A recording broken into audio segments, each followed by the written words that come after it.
The whole point of the whistleblower statute is not only to encourage those to report problems, abuses, violations of laws, but also to have a legal mechanism to do so and not to disclose classified information because there's no other remedy. That whole purpose is being frustrated here because the Director of National Intelligence has made the unprecedented decision not to share the complaint with Congress. The Inspector General has 2 weeks to investigate that complaint, to determine if it's urgent and credible, and to forward that complaint to the Director of National Intelligence. The Inspector General made exactly those determinations, found that this was within the jurisdiction of the Director of National Intelligence, that it was an urgent matter, and it met the statutory requirements that it dealt with a serious or flagrant abuse, violation of law, or other misconduct or misuse of resources.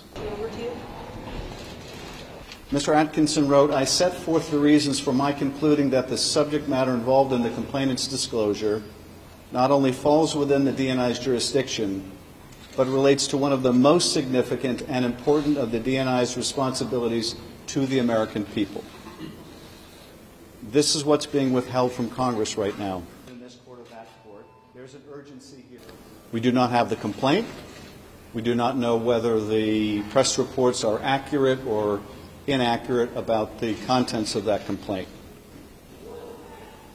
But what I do know is this: if in a matter within the jurisdiction of the Director of National Intelligence you have an employee of that community or a contractor or detailee who follows the law and makes a complaint, and it is possible for the subject of that complaint to essentially quash the complaint or keep it from Congress, then this system is badly broken.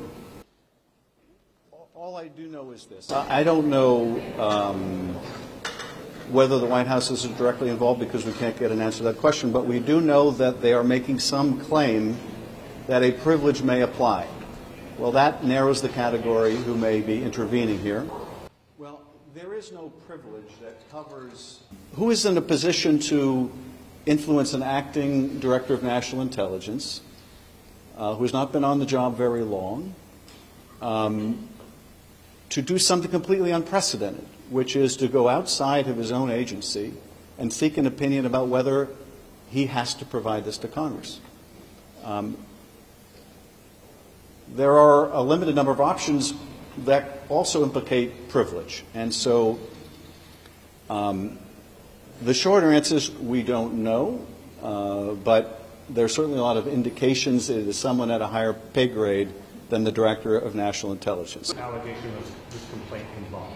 I believe that there is an effort to prevent this information getting to Congress. And if the assertion is accurate that the Department of Justice has made and the DNI has affirmed that this involves a potentially privileged communication, then at one level or another, it likely involves either the President or people around him.